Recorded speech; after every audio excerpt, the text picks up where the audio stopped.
Бар дөнья боларып, кешелеккә карадау, кара яу һымак, яман көстәр килгәндә, саф, гайрәтле, көсле халык үз телен яклап туплана. Ушы кот безгә кайткан һайын, башкорт милләте генә түгел, Башкортстанда яшәгән һәрбер милләт, һәр халык үз мәдәниятен, үзенең телен тагыла көчлерәк итеп тоя. Һәм башкорт теленә игълан ителгән был тарихи ел артабанда үзенең дәвамы көчле, кодрәтле, мәнфәгатьле, мәгърифәтле буласак. Чөнки ул көчле һәм бөек сәсәнебез Мифтахетдин Акмуллабызның туган көненә туры килә.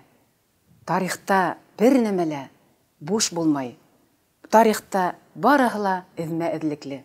Ошы эштә катнашкан һәммә укытучыны, курултайыбызны, галимдарыбызны, һәммә укучыларыбызны һәм телевидениенең ошондай матур итеп тамаша эшләп йыеп йөргәнен һәммәгезне ихлас, киң күңелдән, саф йөрәгем менән сәсәндәрсә котлаймын.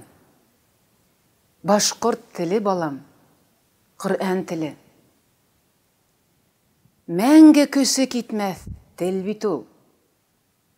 Коръән нуры мәңге һүнмәгәндәй.